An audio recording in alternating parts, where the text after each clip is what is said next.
Bon, en général, ils savent qu'ils sont dépendants parce que vu qu'ils fument plus qu'ils le veulent. Donc,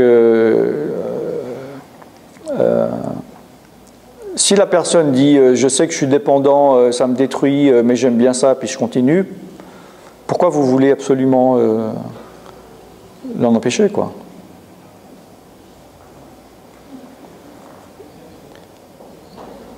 À partir du moment où je redis que s'il a le libre arbitre,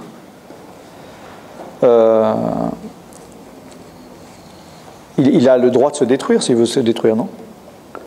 Maintenant, si on l'aime, on souffre, mais on ne peut pas aller contre la volonté. Vous ne pouvez pas enfermer dans une cage une personne pour qu'il arrête de boire ou de fumer ou de tout ça, puis lui dire c'est pour ton bien que tu vas passer ta vie entière dans une cage pour que tu ne te drogues pas. C'est une... non?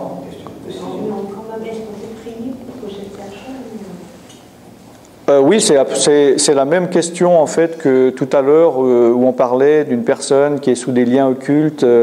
Est-ce qu'on peut prier pour qu'il vienne au Seigneur? Oui, bien sûr qu'on peut et bien sûr qu'on doit prier. On peut prier pour tout et on doit prier pour tout.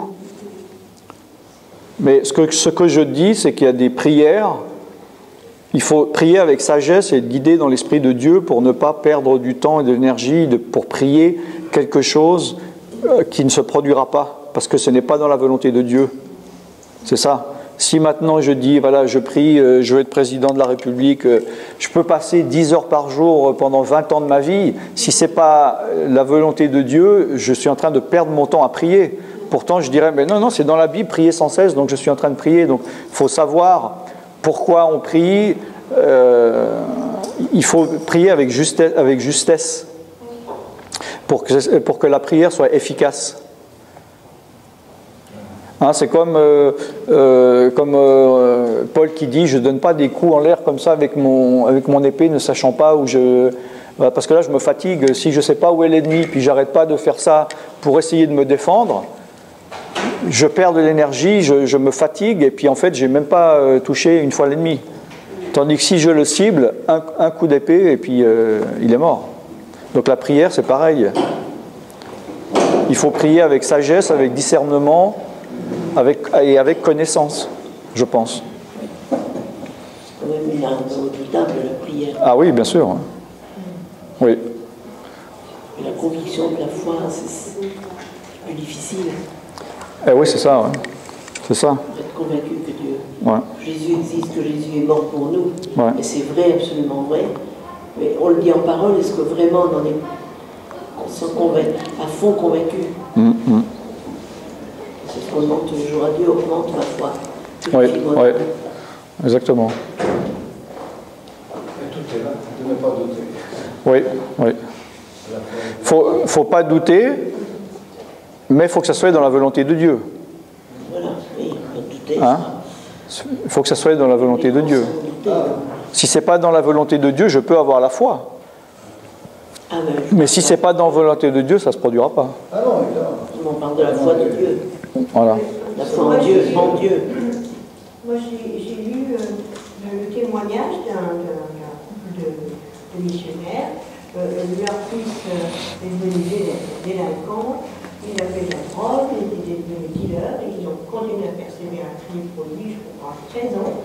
Après, s'est converti, et puis lui-même, maintenant, il est engagé à fond pour sauver des âmes. Ouais. Mais les parents, ils ont quand même persévéré pendant 13 ans, et ils ont vu leur fils s'engraisser de plus en plus. Bah ouais, c'est ce que je dis, il faut prier, mais avec justesse, et on ne peut pas forcer les gens. On ne peut pas le forcer. Il y a certaines attitudes, surtout de parents, à mon avis, qui sont plus négatives que positives. Quand on veut trop aider quelqu'un qui ne veut pas être aidé, on peut ralentir le processus ou faire que la personne s'éloigne de plus en plus, ou par esprit de contradiction, elle va encore se droguer encore plus, etc. Et des fois, il faut mieux relâcher la pression, si j'ose dire. Non, je dis qu'il faut s'adapter à la situation et se laisser guider par l'Esprit de Dieu, qui a un temps pour tout. Il faut savoir quand parler, quand se taire, quand insister, quand ne rien dire, quand laisser venir la personne. Si vous êtes toujours en train de chasser la personne, vous lui donnez aucune possibilité que la personne vienne vers vous.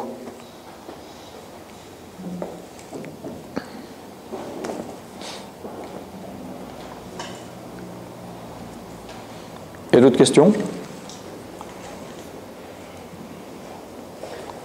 Est-ce qu'il y aurait des esprits plus forts que d'autres dans le sens où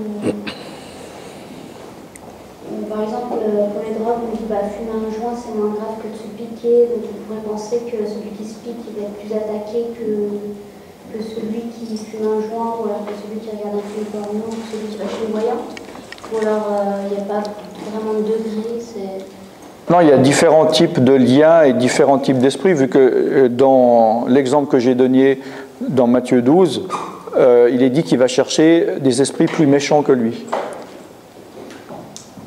Donc, c'est pas qu'il c'était un esprit gentil, hein. Il était déjà méchant, hein, attention, hein. Je ne vais pas dire ce que j'ai pas dit, hein.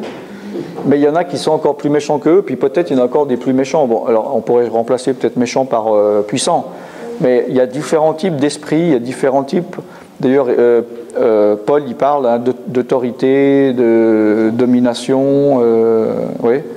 Et il y a différents esprits.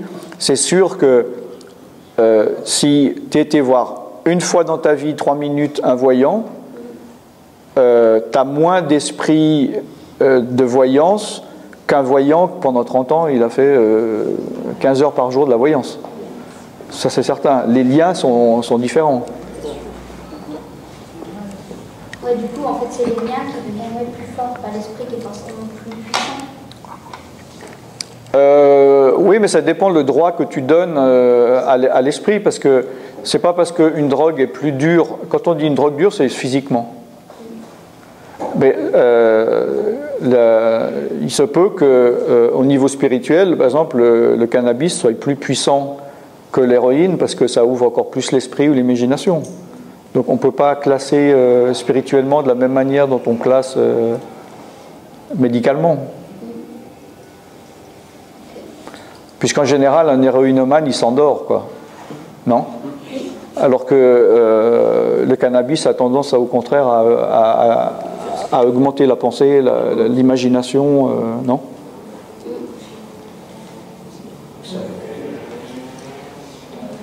Pardon? Ça les fait rire, hein, parce que je connais certains, ouais. Ouais, mais il y en a qui rient pas. Hein. Ça dépend.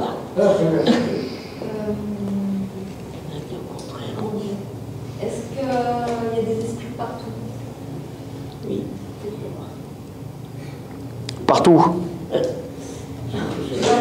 En toi, il y a des esprits en toi? Est-ce que ça vient forcément dans l'esprit? Est-ce que maladie, par exemple, ou À ce niveau-là? oui, pas au niveau du péché, où toi tu ouvres la porte, mais Non, moi, si par exemple je bois à partir d'aujourd'hui 3 litres de coca par jour et puis que dans 3 ans je suis diabétique, j'ai pas besoin d'esprit qui viennent me mettre du diabète.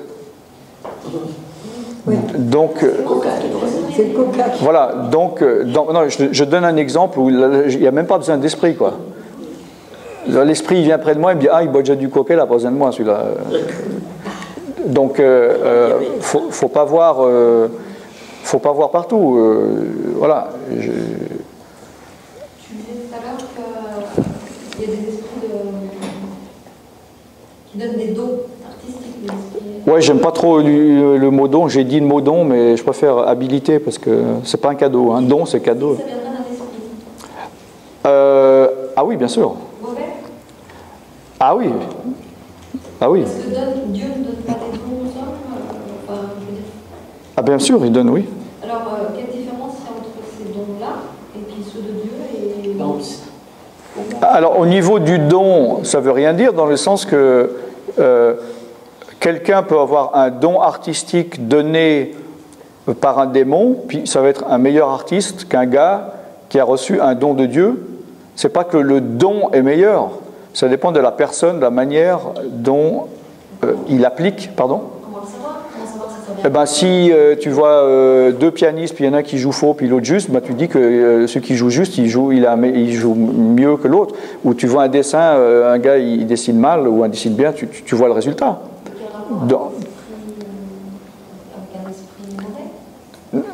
Alors, la différence, c'est la différence que je m'explique bien, parce que tu vas me dire évidemment, mais la différence, c'est l'esprit. C'est-à-dire que si moi, un esprit m'a donné des capacités de bien peindre, un esprit mauvais m'a donné des capacités de bien peindre, il faut que je me débarrasse de cet esprit. Maintenant, si j'ai pratiqué pendant 10 ans, j'ai acquis des capacités, je ne vais pas perdre tout, mais l'inspiration, je vais la perdre. Mais maintenant, par l'Esprit de Dieu, Dieu me donne des capacités qui sont plus grandes que ceux des esprits. Mais je connais des gens qui ne veulent pas renoncer à des esprits parce qu'ils ont peur de perdre leurs dons, soit pour des raisons d'orgueil ou financières. Par exemple, je m'occupe d'une personne aux États-Unis, elle a différents problèmes, elle est autiste entre autres, un certain type d'autisme, et à cause de ça, une des qualités qu'elle a grâce ou à cause de sa maladie, c'est de pouvoir bien écrire artistiquement.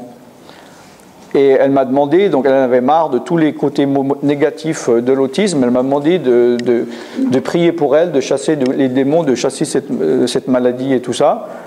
Et j'ai dit oui. Puis avant, elle m'a dit, ah au fait, est-ce que je risque de perdre mes capacités artistiques? Je lui ai dit oui. Alors elle m'a dit, ah non, mais alors prie pas pour moi, je veux rester autiste. Ah oui, voilà. Hein? Ou bien, le cas, d'ailleurs j'ai mis sur mon site la vidéo, c'est une femme, elle n'avait aucune capacité artistique jusqu'à l'âge de 40 ans, elle a perdu son enfant, son fils de 7 ans je crois, et puis elle a commencé à avoir des visions de choses précises, et elle a commencé à peindre.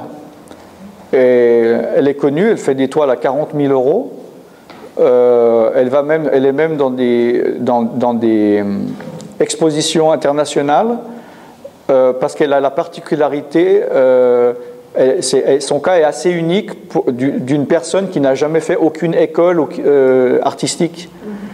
Et il trouve ça assez phénoménal, les qualités qu'elle a par rapport à quelqu'un qui ne sait pas... Voilà, il y a quelque chose de particulier. Et là aussi, j'ai prié pour elle. Elle est d'accord jusqu'à un certain niveau de renoncer à ses esprits, mais peut-être pas entièrement.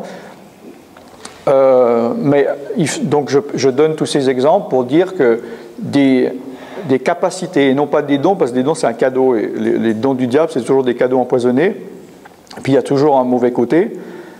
Si un démon a donné des capacités artistiques et qu'on chasse ce démon, la capacité qu'il nous a donnée part avec. Maintenant, ce qu'on a acquis, on a acquis. Hein? Maintenant, voilà, après, on doit se soumettre à l'Esprit de Dieu. Maintenant, si par exemple j'ai eu des capacités artistiques parce que c'est d'un démon, d'un esprit familier de mon grand-père, et que je viens à Dieu, puis que Dieu il peut me dire, moi je vais aussi te donner les capacités pour que tu utilises ton art pour me servir, très bien, mais si Dieu me dit maintenant, non, tu ne dois plus utiliser la peinture, alors si je suis soumis à Dieu et que Dieu est en dessus de toute chose, ça ne me pose pas un problème, puis je dis ok, j'arrête.